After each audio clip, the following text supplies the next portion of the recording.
Hi, everyone, and welcome to the Higher Business Series. I'm Kylee Ingram, the co-founder of Wizer Technologies, and we are all about using tech to help people make better decisions. And today I'm joined by someone who's spent the past 7 years proving that great teams are built on purpose, clarity, and collaboration. An outcome of Katie's program for teams is also better decisions. We love that. So let me tell you about our guest today, Katie O'Keefe. Like most pro athletes, she was a pro triathlete. Katie calls herself a late starter in life. She was a professional athlete in her 20s, so didn't get to start her business career until she was in her 30s. Towards the end of that athletic career, she started coaching and realized this was her calling. This took her into Deloitte and 12 years building a career in consulting and leadership development. For the last 5 years, Katie has been running her own business with her partner. Katie O'Keefe and her team at Structured Creative have designed a program that makes teams not just happier, but measurably better at making decisions. They've done this without mindfulness or employee recognition programs. Not to say that they are not important, but we want to talk about how she did it. And the results are truly remarkable. A 42% improvement in effective decisions, 56% increase in clarity of decision-making processes and roles, 23% in creative problem solving, and a 50% drop in fatigue, which I assume must also be closely aligned to improving disengagement. This is not a cultural initiative, it's a transformation. So buckle up, as this one is going to tickle your brain, and you will understand my bad car puns in a moment. Type your questions into the comments and we'll get to them. Also, please introduce yourself if you're watching live so you can network with other people here. Katie, thank you for joining us. Thank you so much, Kylee. What an introduction. We didn't go fully into it. There's so much more too. So let's jump straight in. Tell us how you started what you're doing today, and what problem were you seeing that you thought needed solving? Yeah, thanks, Kylee. And such a good question. There was a definite catalyst for us in the inspiration to want to answer this question about what makes great teams. And there was a few things that came together around that. One for me was in the last 5 years of my time at Deloitte, I was doing leadership development programs for some of Australia's largest organisations. And all of those leadership development programs were within the context of we need to transform as an organisation to achieve our next horizon of strategic growth in that, organisational jargon. Working and operating the way we are now isn't going to get us this next level of growth. And so we need to really think about doing things differently. The organizations had all kind of acknowledged from their own perspective that to do things differently and to achieve that growth, we needed our leaders to be leading differently. And that was where we got involved in that process around. So if we think about where the organization wants to go, what do leaders need to be doing differently? How is that different to what they're doing today? And how do we assess and develop for those capabilities? We would then go through a process of defining those capabilities, designing a leadership development program, and delivering a program. And delivering that program to the top 50, 100, 200, in some cases 400 leaders within the business. So it was very well designed leadership development, well delivered. We know they were great programs. I was involved personally in the delivery of the programs. I saw leaders have transformational experiences in those programs. I saw leaders have these massive aha moments and walk away with all of the best intentions in the world around, I know how I want to lead differently now. And then we would come back 6 months later and they may or may not have done anything differently in working with the organization. We knew that we weren't having the transformational impact on the organization that we wanted. And we talk about this analogy of a fish in dirty water, and you take a fish out of the water, you clean the fish up, you put it back in the dirty water, and the fish gets dirty again. And the question for us was, how do we clean the water? How do we actually shift the system? Because doing this in the best way that we know how, and at that stage it was the best way that was, the best leadership development approaches, just isn't getting the shift in organizations that we're looking for. And so that for us was, for me personally, my hypothesis around that was the team is the unit of work, the team is the unit of change, the team is the unit of capability, the team is the unit of experience. How do we actually make great teams, and how do we build and transform organizational ways of working by having a collective group of people do it together and building some collective momentum, some collective commitment around it? So we started looking for approaches to high performing teams, and our assumption was we'll find something off the shelf. We'll just pick something, plug and play it, and off we'll go. And that was, I think the most surprising thing for us is when we actually started to look at models that we found more problems than we found answers. Interesting. And you kind of came to the core of understanding what teams do. That was a really important part of it, wasn't it? Like, how did you, bringing that out in teams? Yeah, totally. So, in terms of what do teams do, when we started looking for approaches to high performing teams, we had a few criteria that we wanted something that was evidence based. And for me personally, this comes from my background as an athlete. When I was a triathlete, it was in the late 90s, early 2000s, when you were interviewing triathletes as part of your role with Channel 10. I was in some of those televised series, the Accenture series, the St. George series. It was a really exciting, innovative time in triathlon. We were a new sport. There wasn't a playbook on how to be an athlete, how to train like a triathlete. We knew we couldn't just pick the playbooks up for swimming, riding, and running and smash them all together, because individually those programs are too much for most athletes anyway. And so we were really like experimental, innovative, trying different things. How does this work? But as an athlete, you can't be reckless with your body. You can't be reckless with your performance and your experimentation. So we were experimental, but looking for an evidence base and a rigor to the logic behind that experimentation. So for me, that's carried throughout my career. How I want to be at the forefront of something new. I want to be doing exciting and innovative things, but I want there to be an evidence base for that.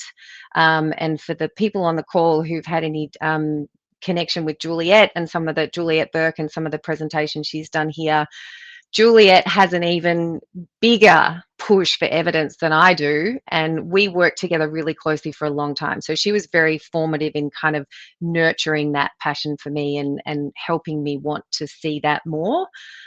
So we wanted an evidence base. We wanted something that embraced the complexity of teams. We wanted something that we felt was really comprehensive. And we wanted something that also considered the team and assessed the team as a unit within a broader system. And when we went looking for that level of those criteria, we didn't find anything that met that criteria. And so I had this kind of spark of idea. I was like, I want to do this research. I want to do what I can't find anyone else has done and have these answers from an evidence base. And we didn't know if we would find anything new. But we were like, we want to be able to say we have a really high degree of confidence in what we are saying makes great teams. Yeah, that's fantastic. And I love the analogy of not being able to find what you needed in the sport. So you had to design it there. So it's great that it came out. So we can now go into the depths of what Katie found. I mentioned some of the stats around 42% more effective in decision making. Like, seriously, any manager would die to have the stats that you found. And I'm going to freak you all out. Well, maybe not if there's a lot of consultants on the call, because it really is a graphic only a consultant could love. So Katie is going to let us look under the hood, my second car reference for the day. So my brain exploded when I saw this, but we're going to take a deep dive. I'm going to freak you out, and then we're going to back off a bit, and we're going to come back and explain this, because the numbers in every single one of these boxes is amazing, and it is backed by science, and the transformation that Katie's seeing is incredible. So this is what Katie first showed me, and I ended up in the fetal position on the floor. No, I didn't. I leaned in and I looked at it, and I was like, oh my God, And this is not what she would show her clients either, is it? Like we're getting a real look through the end outcome, which we're going to roll back and start again through. But I kind of just loved how much this freaked me out. So I feel like I wanted you to all feel what I felt.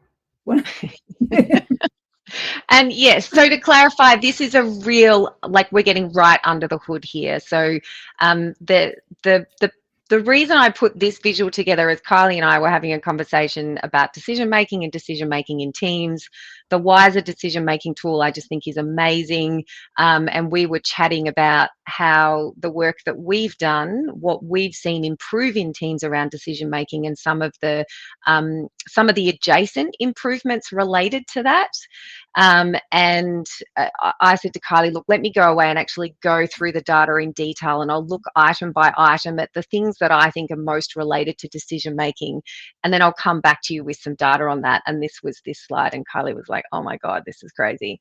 So we would never, for a client, we would never go to this level of detail. But what is so exciting about the work that we've done is we are looking at 220 items related to team effectiveness in our diagnostic. Our diagnostic explains between 60 and 80% of the variability in team performance, which means even though we're looking at that many factors of team performance, we're still not explaining everything. So when we started this research, our first objective was, how can we reduce the size of the assessment and get down to what really matters? And this is what's been so exciting for us. What really matters is all of these things. Teams are complex, and we need to embrace that complexity. And so for the listeners on the call, if you've got things that you're really curious to deep dive into, I could almost guarantee we have the data to deep dive into that. So we look at things like storytelling, at humor, at laughter, at fun, at seeking perspectives, integrating perspectives, setting goals, making decisions, having priorities, feeling burnt out, psychological safety. Like, you tell me something that you want to know about teams, and I can do a deep dive into that, and we can look at what the data tells us. So this is what's really exciting. So for the listeners on the call, this is not normally what we would show, but we really wanted to run a session today around what do we know about teams that's related to decision making. I love it. It's fantastic. So what surprised you? We're gonna go through it now. What surprised you? We got Kush, creative problem solving data. It'd be amazing to know. There you are. You have your first connection there with first connection. Would like to know some more. So what was something that surprised you when you started up? And let's take a look at the starting. I think you're starting. See, here we are. We've got the F1 finally. Here we go. F1. All right. So now we've got the car. So to unravel some of that complexity in a way that is really relatable and memorable to people, we've found that our model aligns really nicely with the Formula One racing car as a visual metaphor. So we're not saying teams are like a Formula One team. What we're using here is the racing car as a visual metaphor to bring the model to life. And the reason for that is our hypothesis was teams are complex adaptive systems. And in a complex adaptive system, you have inputs, processes, outcomes, and emergent properties.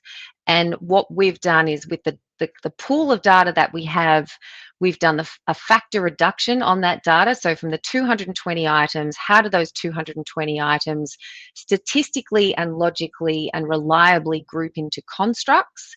And then using structural equation modeling, what is the causal relationships between those factors or those constructs? And we've found that our hypothesis of a complex adaptive system with inputs, processes, outcomes, and emergent properties, that indeed is true for teams. So that's a little bit unsurprising, but what's exciting is we have the data to support that now.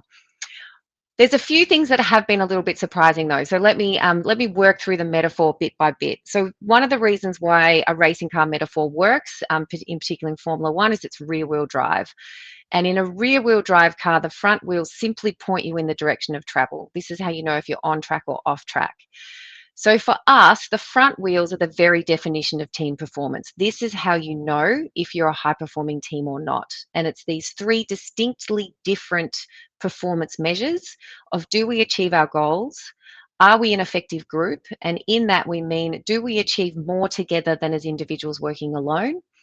And the third outcome of high-performing teams is each individual has a positive experience in the team. And that positive experience is characterized by, I'm able to give my best to the team, and in return, I get learning, satisfaction, fulfillment, and growth. So they're the front wheels. That's the definition of team performance, or the outcomes of a high performing team. In a racing car, the rear wheels move the car forwards. They create that forward momentum and move the car in the direction of travel. And so the rear wheels are the inputs to the team that set the team up for success. And those inputs are internal and external. So internally, why does this team exist? What is the work we have to do together? Who's in the team? And what are our roles and responsibilities? Teams 101. The other rear wheel, though, is a little bit more interesting around, how does this team fit within the broader organisation that we're a part of? Who are our stakeholders and what are our relationships with those stakeholders? And even what's going on in the external environment, and how does that impact the performance of our team? How do we manage and monitor actively those external environmental factors? In a Formula One racing car, the driver and the engine sit in the middle. And so in teams, the engine room of team performance are our practices, our rhythms, our rituals, our routines, our ways of working. And we very intentionally called these practices because practice brings up this idea of something that you do intentionally, that you do consciously, and that you repeat over time and get better at it. So, if you're a musician, you practice your scales. If you're an athlete, you practice your drills. So in teams, we've got practices that we need to do regularly and consistently. Finally, in a racing car, most people don't know, I didn't know until we started looking into this as a metaphor. In the nose of a car is sensors, early warning system, crash detection system, weather system. So it senses what's going on in the car and outside of the car. For us in teams, this early warning system of teams are the things that we classically associate with great teams: trust, respect, inclusion, psychological safety, resilience, those sorts of things. So these positive team dynamics are the early warning system of teams. So our analysis has enabled us to determine these 7 high-level factors. Then through structural equation modeling, we've determined the relationships between factors, and this is where it gets really interesting. So this is the exciting bit. So for listeners on the event, what is really different about our model is we're not saying these factors are correlated with high performance. We're able to say with a very high degree of statistical significance what leads to what in a causal chain. So the first is the rear wheels, and these arrows represent a statistically significant positive relationship, and the rear wheels are reinforcing. So there is this rear axle and they do need to be in alignment. If the rear wheels aren't in alignment, we get the car goes nowhere, we have a bumpy ride, the car goes in circles, or we get burnout in the tyres. And that burnout in the tyres is indeed what we see in this relationship between the back wheels and the front wheels of teams. So the inputs and our outcomes, we measure, and we saw on the previous slide, and I'll come to that again in a moment, we measure fatigue in team members, turnover intention in team members, and engagement of team members as part of their individual experience. When the rear wheels aren't in alignment, we definitely see burnout. As we work on aligning the rear wheels, we see those things drop. So it's really exciting. So the rear wheels do indeed give you direct movement for the team forwards in terms of performance, and they do set the team up for success in having these good practices. The relationship then from the engine to the front wheels is unsurprisingly positive. If we have positive ways of working in our team, we have good team practices, we're more likely to be an effective group. And we do have this reinforcing relationship between achieving our goals and being an effective group. So this also, surprising, unsurprising, depending on which way you look at it, it is definitely a relationship back. from if we are achieving our goals, we are more likely to be a higher performing team. We are more likely to work together better. And so for anyone who's been involved in sport, this is really unsurprising. I had a sports psych say to me, the worst place to be is a losing team's locker room. Right. So so the implications around that are, how do we define our goals? What are we measuring? Are we thinking of both lead and lag measures? And so we can at least be saying we're doing well in things that we know we need to be doing well, whether or not we're actually hitting the metrics as an outcome. So that has important implications. The final part of this analogy that really, I think this is the surprising bit, but intuitively when you unpack it, it makes sense, is that performance in teams leads to these positive team dynamics, not the other way around. And so just like in a racing car, when the sensor tells you something is wrong, you don't fix the sensor. You work back through the system to find out where the problem is. So in teams, if you notice we don't trust each other, we don't have respect, I don't feel included, we don't have psychological safety, we aren't resilient as a team, we're not adaptable. If you notice these things are missing, you're not a high performing team. They absolutely have to be there. They're very highly correlated, but they're not causal. If you notice those things are missing, you need to work back through the system and figure out why they're missing, because something else isn't working that well. Is it because we're not really clear on why we exist? Is it because we're not clear on our roles and responsibilities? Is it because we don't understand how we fit within the broader organization, or we don't have good relationships? Or is it because we haven't got good practices around ways of working? So zooming out of the model, we see, cutting through the complexity, really figuring out what's the simplicity of teams. The top half of the model gives us the drivers for team performance, and the bottom half of the model gives us results. It is a roaring analogy. It's fantastic because it was the way I remembered it once we'd finished our conversation. We got another question here. Joanna asked, have you applied this to a board yet, Katie, and how did it go? So thank you, Joanna. We have worked with lots of teams in lots of different contexts, in lots of sizes. It's one of the reasons why we've got a high degree of confidence in our model. The more variability you have in the data, the more confident you can be statistically in the insights and outcomes. There are a few contexts that we haven't yet worked with. One is not-for-profit and the other is boards. So I have spoken to consultants who do a lot of work with boards, and they totally see this fitting. I would love to do some work with a board and actually see how the model plays out, but we haven't actually yet worked with a board. Yeah, boards are an important part of it, aren't they? So once you've done this, now you've figured out how to do it. How do you get teams to work with this so it sticks? What's the process, and how are they looking at this together rather than individually? Because it's sometimes hard to get the individual to see the role they play in it all. How it all. Yeah, so there's a couple of things in our approach which is really making it sticky. So the first is that because our drivers of team effectiveness are about what is the work we have to do together and how do we do that work together well, we're helping the team be a better team in the flow of their work. We're not adding something over the top of what they're already doing and doing something that's kind of contrived and unrelated to the work we have to do. The conversation starts with, why does this team exist? What is the work we have to do? And how do we do that work together better? And that on its own makes it sticky. I've had team leaders, when we've debriefed them, say, what's been so impactful about this work is it's just become part of how we work now, because it's so practical and it's so grounded in the work comes first and the context comes first. So that's the first thing. The second thing is, every team we work with, standard in our approach is 2 points of measurement, at least, measure 1 and measure 2. And I was actually looking at I was doing a deep dive into some research yesterday on measurement impact. And indeed, there is a substantial meta-analysis that finds multiple points of measurement lead to increased improvement over time, because you are coming back and you are checking in.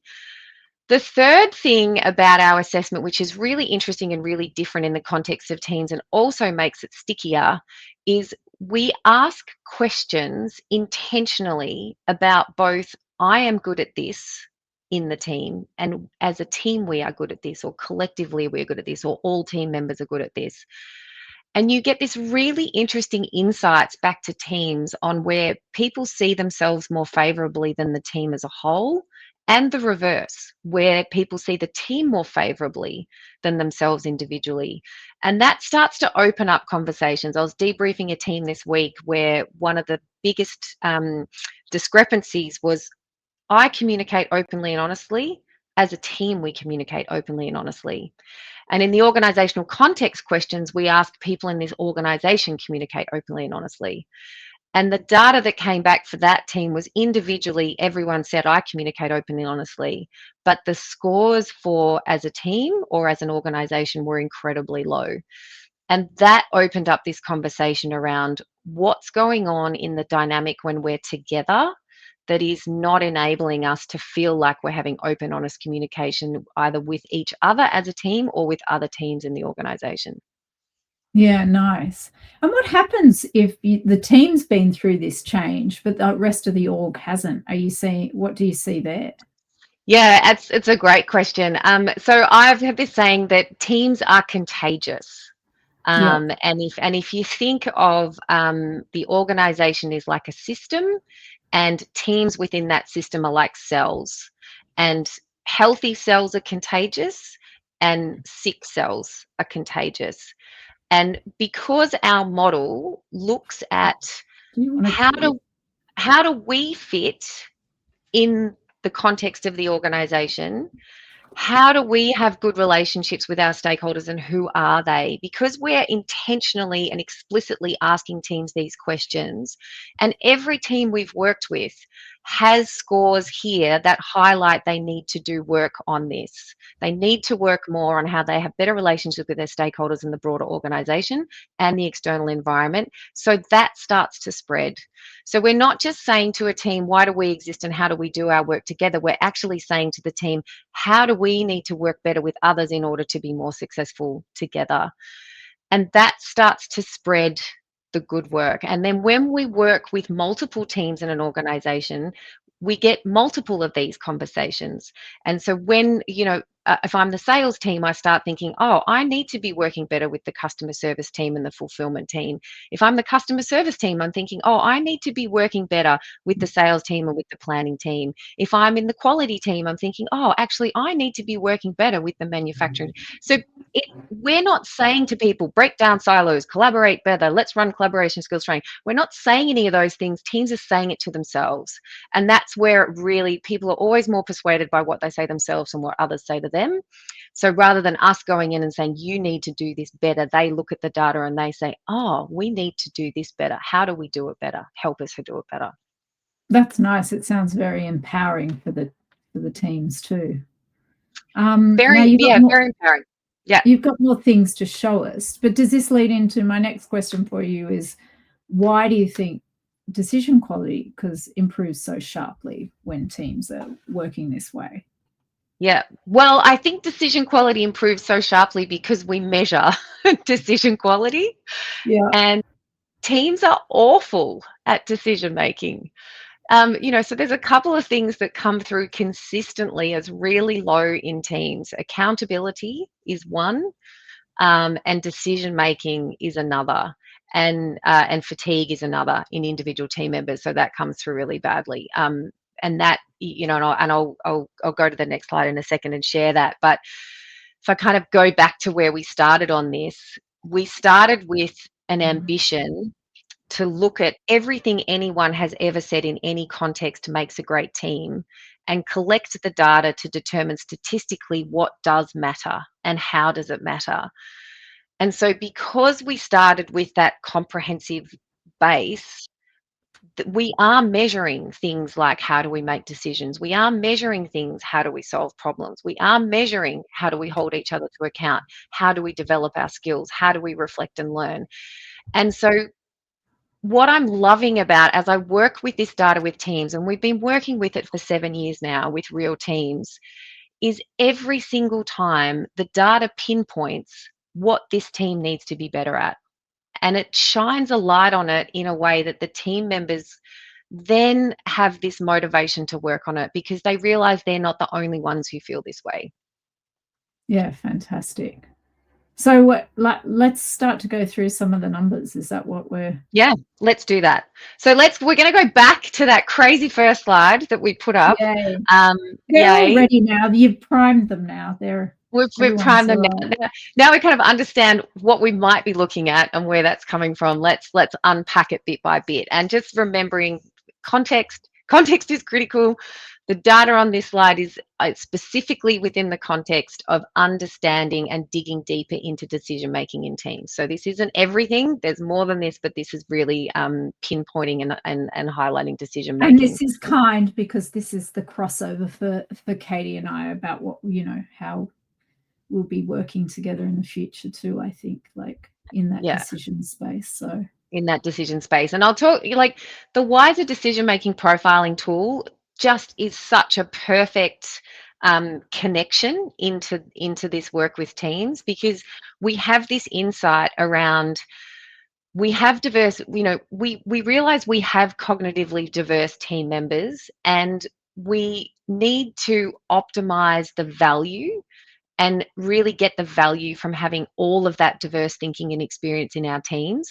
But how do we do that? So this shines a light on the fact that we need to do it better. And then the Wizer decision-making tool is such a great tool to actually help teams do it better in a really practical way. And I feel like you earned you $20 that I'll slip you later for that one. Slip me later. And from my perspective, it's evidence-based. It's based in Juliet. It's based in Juliet's work, and Juliet's work is amazing. I use her work all the time when I talk about those decision-making profiles. It is fantastic. So let's have a look. So as I said before, one of the reasons why our approach is sticky is because we do more than one measurement point. The lovely thing about doing more than one measurement point is we can then show the improvement from time 1 to time 2, or in some cases time 2 to time 3. So what I'm showing here is those 7 high-level factors, as well as an overall improvement score on average across all the teams that we've worked with from time 1 to time 2. What's the improvement? And so you can see on average teams improving by more than 20%, and that's fairly well reflected throughout all of these other factors as well. Goal achievement really stands out significantly as a very high improvement. And that is because it starts so low for most teams. And that is because for most teams, they actually don't have any goals clearly articulated. And this has been one of KPIs or anything like that. So one of the most surprising parts about this from a research perspective for me has been, we wanted to do objective and subjective measurement of performance improvement. And so objective measurement being, what are the goals of the team? Where are they when we start? Where are they when we do finish or do the second measure? And can we track actual objective measurement improvement over time? And when I started this work with teams, and I still ask this question of all teams when we start the process, what are the goals of your team? And how can we track those across the time that we're working together? And I'm yet to have a team that has clear, measurable goals that they are happy to use as a measurement track in their performance from time 1 to time 2. So most teams don't have team KPIs.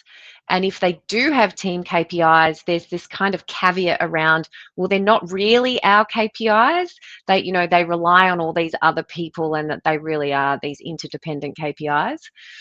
And in talking to some coaches and HR professionals around this, there's been this really interesting kind of awareness of, if you think about the right-hand side of this diagram, organizations set organizational KPIs, and then they filter those down to individual KPIs.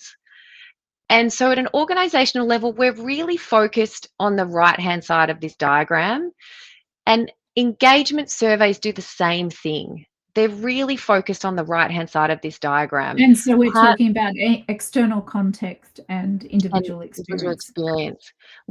And so there's this whole missing part of the mental model of organizations of teams are the cell. Like, teams is where work gets done. Teams is where shit happens.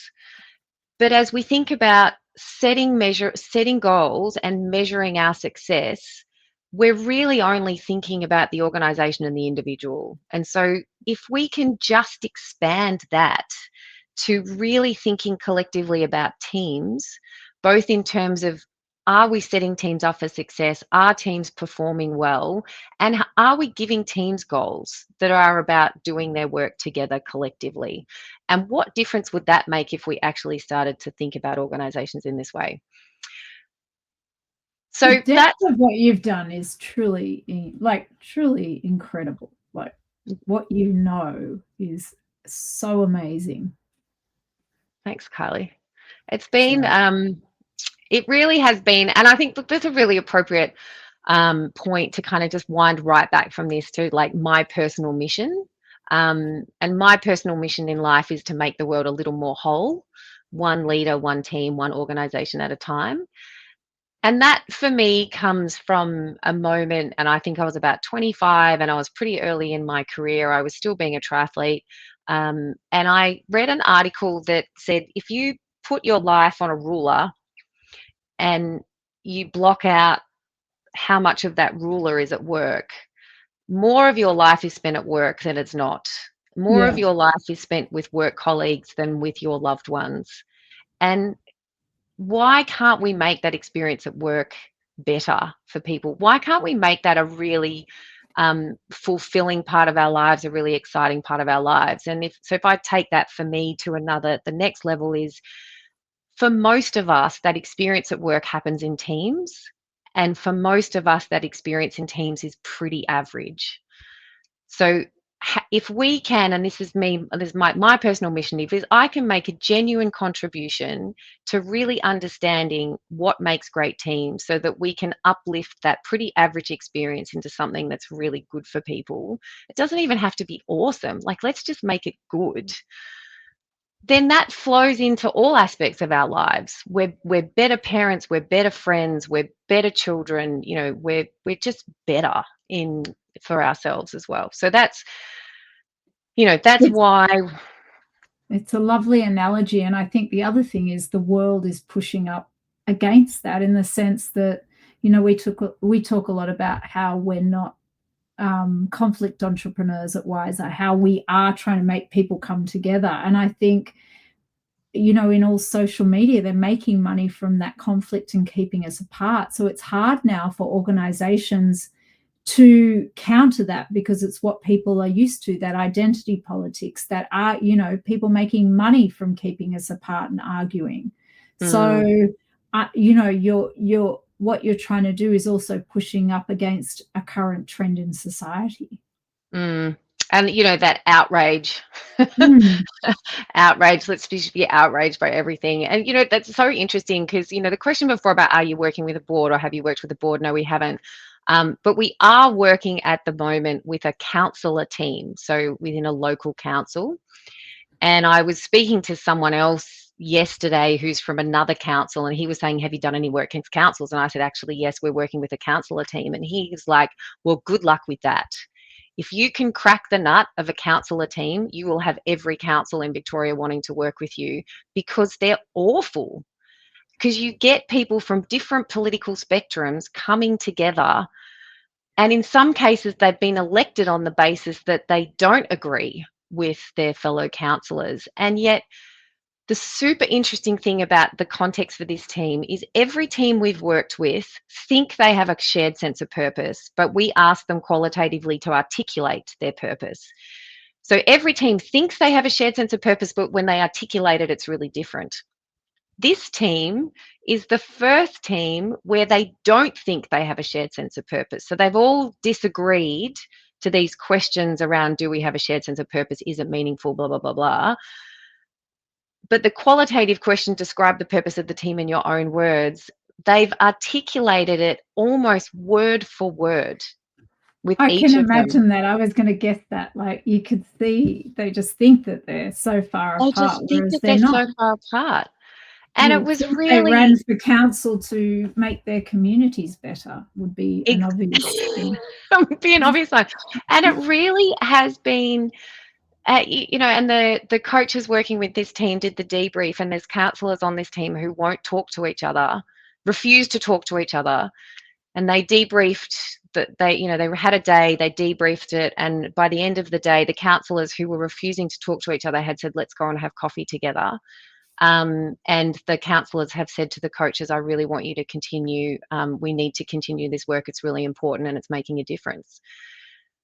So yeah, nice. When you have the data here from Kush, I think she's touched this briefly in a contribution for the global book on inclusive leadership, joy at work. We need to bring that on the table as leaders. It's very true. And I think that's Juliet's book she's working on. All roads lead back to Juliet, I think, but I think this is the book too.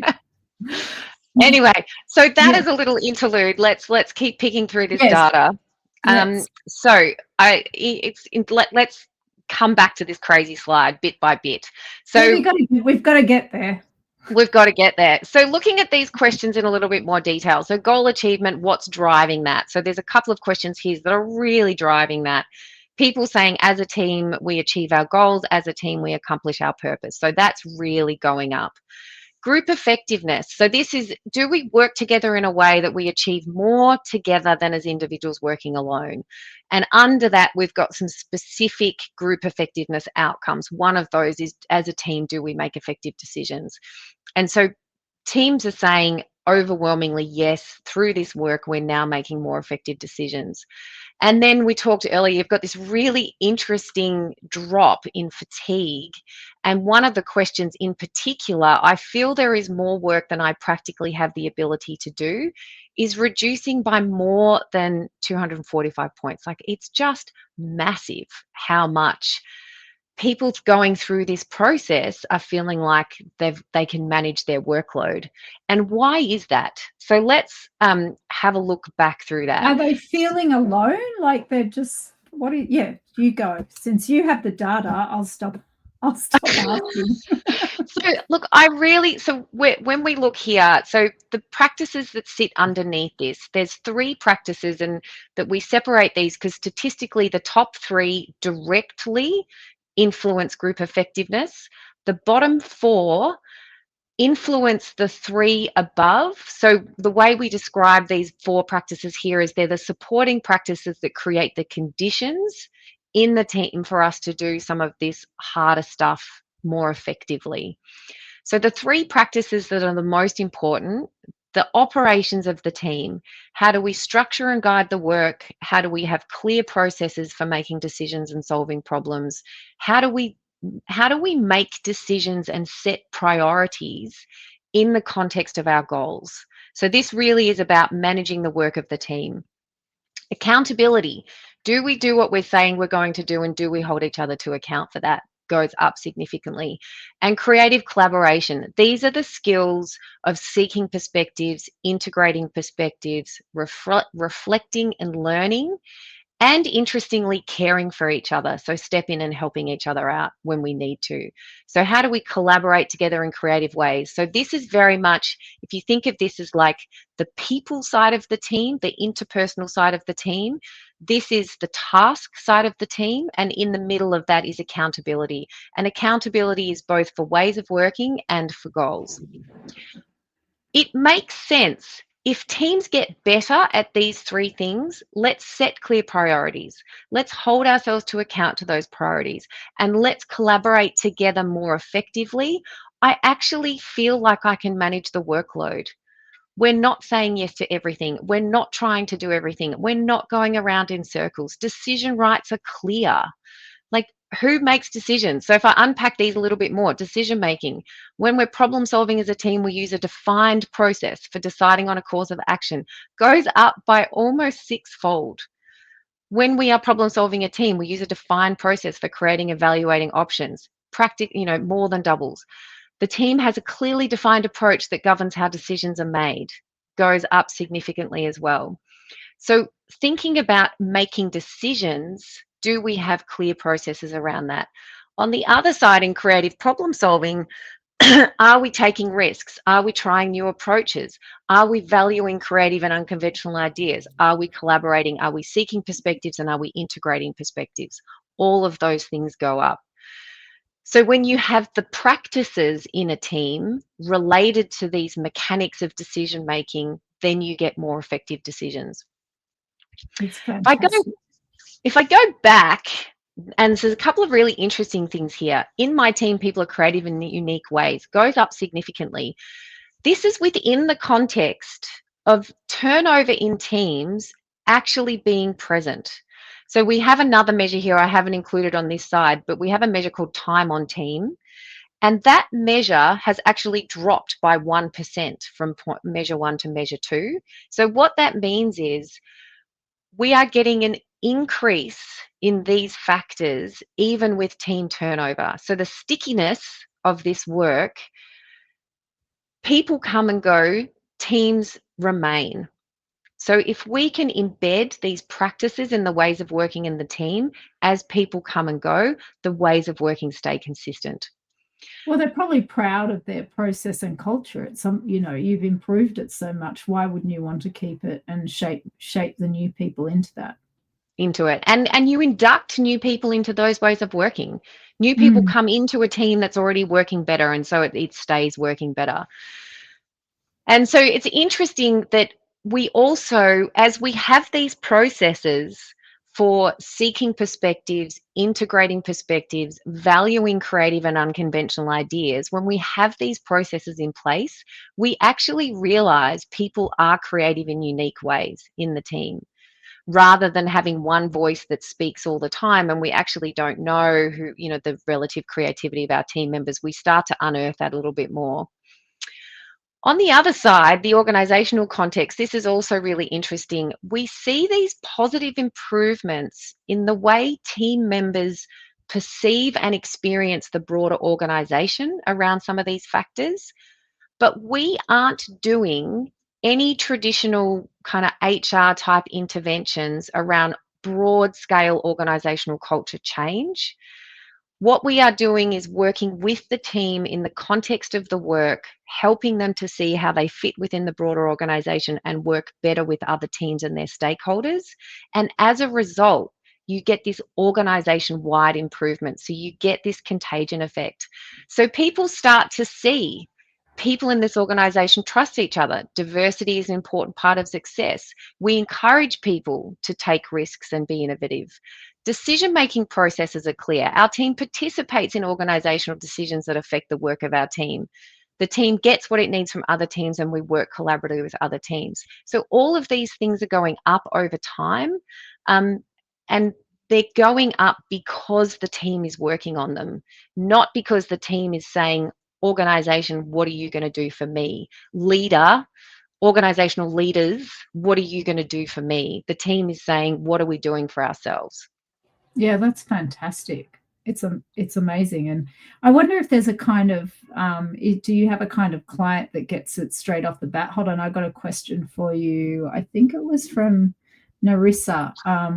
Sounds like, I'm not too sure who that is, and she asked a couple of minutes ago. So sounds like Patrick Lencioni, one team factor at play theory in application. We might pin that.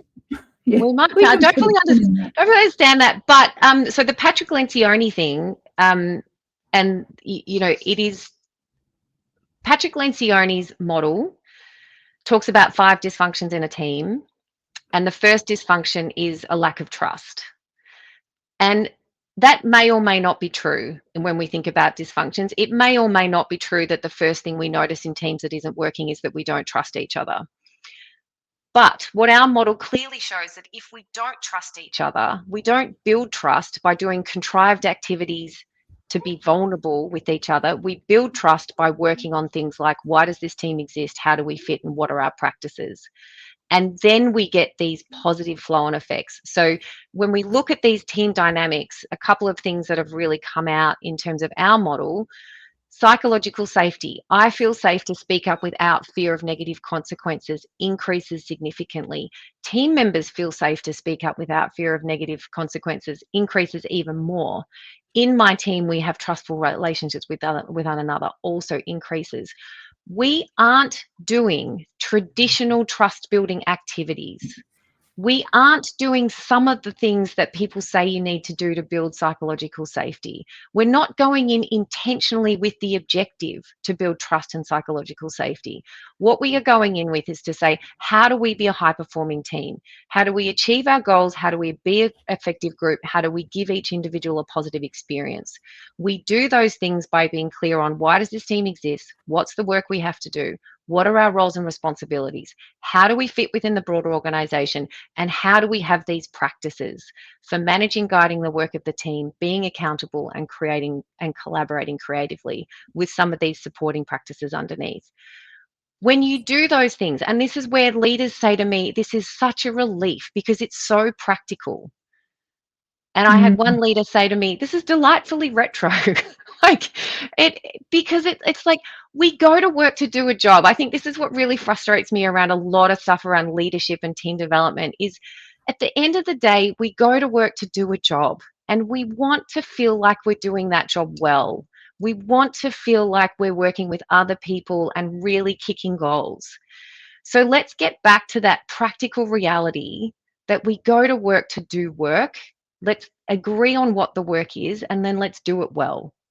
It's fantastic that you're getting these outcomes around, you know, the personal aspect, but also that, you know, the changing culture you're getting. And Narissa has come back. Yes, that's you answered it perfectly. Just pointing out great things. Yes, thank you. It does come from that, doesn't it? Yeah, so have we got any more stats to put up here? Are we, because I feel like there's some space down in the bottom right there. So all right, so I could have filled that bottom space with turnover intentions. I could have put turnover intentions down there. Turnover intentions also significantly goes down in teams.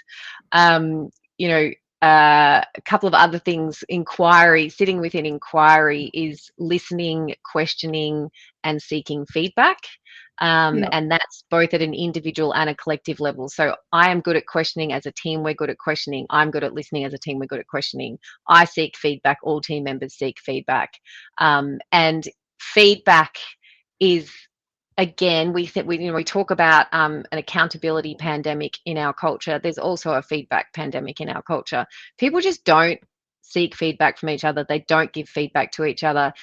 Even working in, and because we're working with some teams in a sporting context, not with the playing teams at the moment, but with some of the coaching teams and support staff teams, even in a sporting context where feedback to athletes is so like just part of how you work. You know, if you give an athlete a drill and they do it well, you say, fantastic, well done. If you give an athlete a drill and they don't quite get it right, you go, here's the correction. Like, it's just so part of the way we work in sports teams. But in the support teams in a sporting context, they don't work that way. And it's just this like, why not? Let's just. I wonder if it's cultural too to Australia, but we probably, you know, there's probably so many cultural things that we could come to with that as well. Yeah, and so it's a really good point. So in terms of what else do we want to do, and we can probably stop sharing that slide now if you like, because that's. Are you sure? Is everyone had their fill of the slide? Does everyone have a headache now? So a couple of things in terms of what next and where we want to fill out a little bit more. So and I say the only thing we are certain about, so we have a very high degree of confidence in the work that we've done. We're not certain. The only thing we're certain about is that there's more to learn. And in having more to learn, we've got some very explicit things that we want to do more of. And one of those, so we've worked with teams in Australia and the UK. And so culturally, those contexts are quite similar. We really want to work with teams in different cultural contexts, particularly ones that come from more like naturally collective cultures. So do we see a difference? And you might remember I said earlier that our team is 60 to 80% predictive of team performance. We have a hypothesis that 20 to 40% that is unexplained by our model largely sits in the capability of the individual team leader to be a team leader. And we very intentionally are not measuring that. So one of the reasons why we're not measuring that is because we want the team to take collective responsibility for being a good team, and we want the team to acknowledge that leadership is something that's embedded as a capacity in the team, not reliant on an individual. That said, in our cultural context, we look to a leader. We look to a leader to set the tone. I'm really curious, and my hypothesis is if we worked with teams in a more collective context, we would probably find our model is more predictive than it is in our context. Interesting. All right, we've got a couple of minutes left, so some fast last questions. So a lot of leaders listening, they're saying, where do I even start? Where do you want them to start? Give you where do I start? Yes. So, well, you can pick up the phone and call me, but remembering the car, we've got the back wheels, we've got the engine room, they're the drivers of team performance. We have 2 activities that we give to a team. Just start here. The first is, in your next team meeting, ask everyone to write it down, the purpose of the team in their own words. You can do it on Post-it notes, you can do it on paper, you can have it, but write it down. And then put them up, read them out, and see whether or not you're aligned, and have a conversation about what do we agree on, what do we not agree on, where is that point of difference, why is that point of difference, and let's actually get aligned on our purpose. The second activity I then give to teams is to say, go and ask your stakeholders, describe in your words the purpose of this team. Why do you think this team exists? And then discovering the purpose from your stakeholder perspective, what do they think is the purpose of team? Then you can come back and you say, how do we now align the rear wheels of our car? This is what we think. This is what our stakeholders think. Let's get this how do we get this aligned? And that's where to start. That is so cool. And so analog, as your person was saying. We've just got one last thank you for this background and a look under the hood. See, so everyone's getting in on the car jokes. Come and try it in a Maori business context. There you are. I would love to, Jo. I would really love to. And if you've got a board, because you asked about the board, so if you've got a Māori board, I'm all yours, Jo. Oh, that's fantastic. Thanks, Joanna.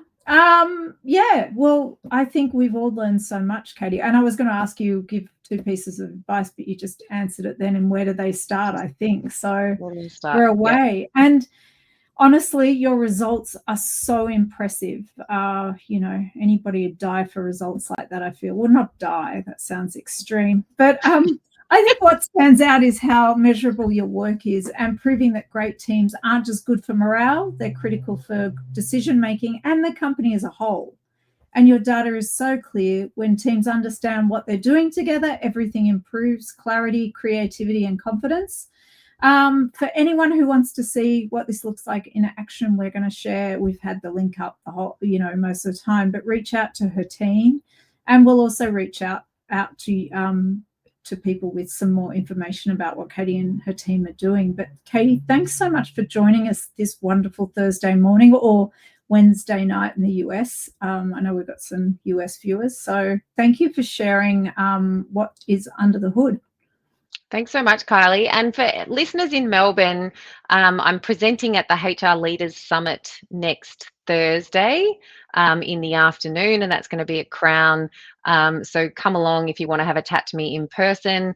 Otherwise, just obviously you've connected on LinkedIn, so reach out on LinkedIn and we can set up a time to chat. And I've even thrown up a QR code for top teams up there for those of you that don't want to type.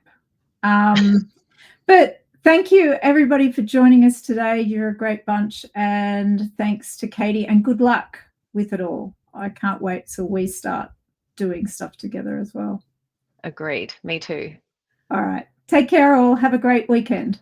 Thanks, everyone.